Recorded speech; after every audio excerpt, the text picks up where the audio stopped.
If you are looking for an amazing sandwich, or a beautiful salad, or a soup to die for, you've got to go to the Daily Dose. Operating since 2007, in what was once an old ice cream shop, Daily Dose is the work of love of Jen Capone.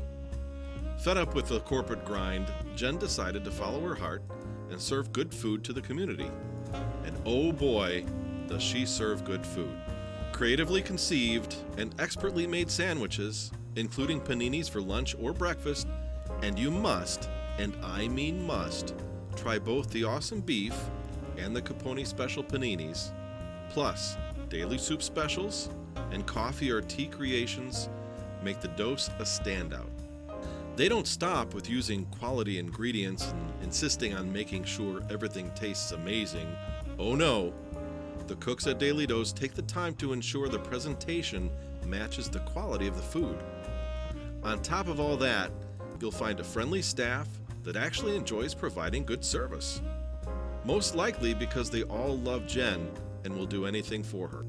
Yes, it's a tiny place, and yes, you might just decide to order your food to go, which is a viable option.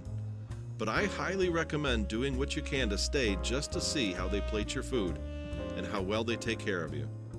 This is not your average sandwich shop. And did I mention the coffee?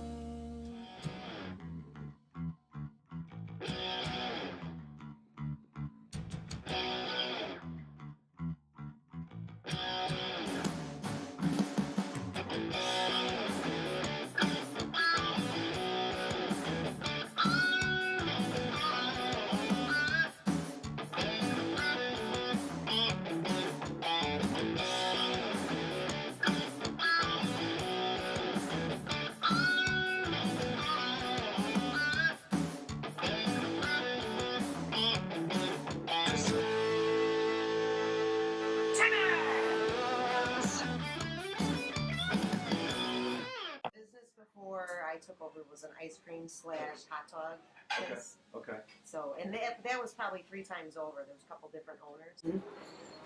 What made you decide to leave that and come to? Well, this was always the goal. Okay. I didn't know it was going to be called Daily Dose, but I always knew that I would own a restaurant. Okay. I always knew that it would be a small little cafe.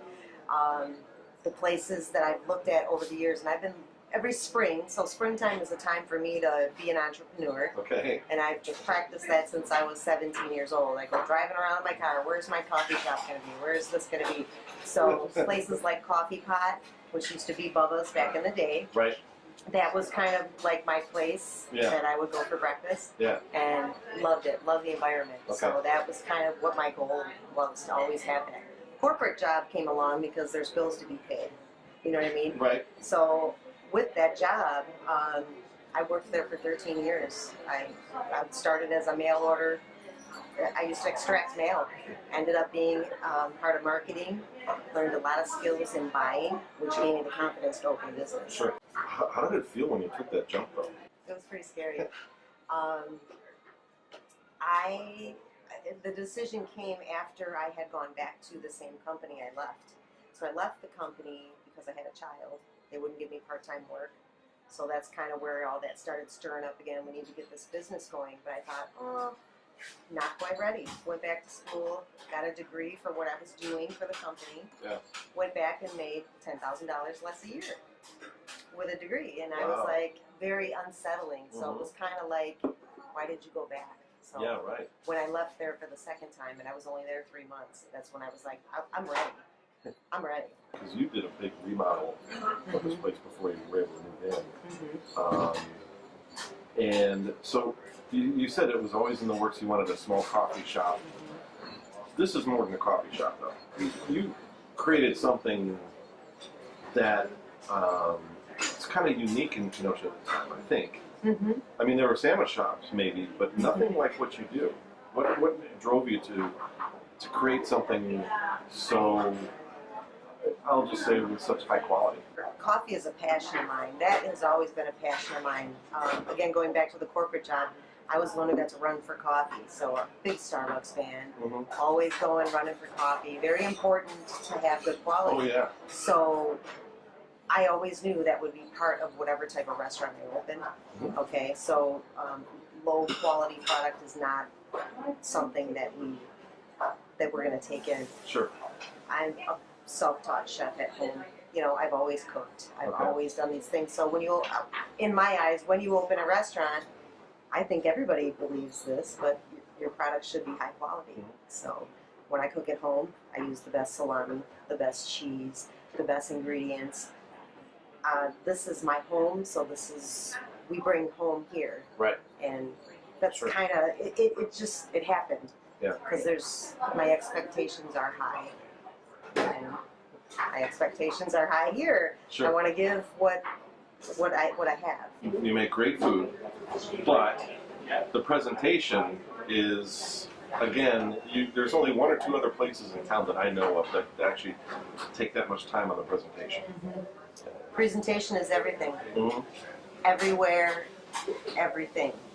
So people eat with their eyes first. Mhm. If they don't like what they see coming on their plate, why would they want to continue to eat it? Right. So for us, this is your palette as a chef. This is your palette. This is what you're painting, and you're putting food on there. It better look just as beautiful as something that you would paint with a brush. Right. You know what I mean? That. So that's important to me. Even when I cook at home, I make sure I've got a color coded. I mean, Really? it's a little crazy. Like I gotta have green here and yellow here and colors of the rainbow. Mm-hmm. So, Wow. and that's a nutritional factor too. You gotta Okay. have those colors. So That's great. it's a little crazy, but that's kind of what I do. It's always tough starting a business and then building up a clientele. How long did that take for you to get, build it up to a point where you're It probably took us, I'd say 2 years before we could. 2 years it took to be able to pay bills, Mhm. not use credit cards Yeah. to make purchases. It was really, really tough. In the beginning, you kind of felt like it wasn't the right location, okay? but people started to come, you know. Yeah, We because did some advertising. We stretched ourselves to advertise here, advertise there. Be smart about where you advertise. So that's that helped us, but word of mouth. Okay. Word of mouth. That first year, I'm not really sure. I don't really know how we stayed open because we were really not making it, but we were. I don't know. I didn't grace of God or something because Huh. I don't know how we did it. It was kind of a break even, not even break even, but Okay. it worked. It just worked. Yeah. You know. A lot of what hurt us is people, and to this day, every single day somebody comes in here and says, I never knew you served food. Really? Yep, because of the cafe and the coffee cups, Okay. the image of the logo Yeah. kind of tells people something different. Wow. You know what I mean? I Yeah. don't drink coffee, I would never go in there. That's what they would say. Okay. Until I heard a friend told me, you know. Interesting. But every year, we've never had a down year, we've never had a loss. Okay. As far as sales go, every year we've had an increase, and that Okay. is the only thing I focus on. Was there an increase? Even if it was 2%, we did well. It's not easy finding good people that want to stay, but you do have a few people that have been here with you for a while. I have been very lucky. It's just over the last 2 years, I would say, that we've had a much bigger turnaround, kind of like that revolving door that people talk about in a restaurant. I've been really lucky to hire good people. Mhm. Sarah has been with me The whole time. since Right. since my second month in business. Okay. So she has been my right hand man. She loves the restaurant business. She Okay. wants to be here. So you got to find those people that like the restaurant business. Mhm. If you find them, you better hang on to them. Right. Because there's not a lot of people that want to work in this environment. There's no insurance. There's no 401k. Mhm. So Yeah. you got to be lucky. Most of my people here stay. I mean, most of the people that have been here. I have a girl in the back who's been here 11 years. 2 years. I mean, we've got people who stay. Yeah. So, and they're great people. Yeah. I hope to stay forever. Well. I have a 16-year-old girl that I hired, and I didn't want to hire her because of her age. And I had people that she volunteered for emailing me saying, you need to hire this girl. So now we're trying to get her to drop out of high school so that she'll come work with us full time. She's fantastic. You know what I mean?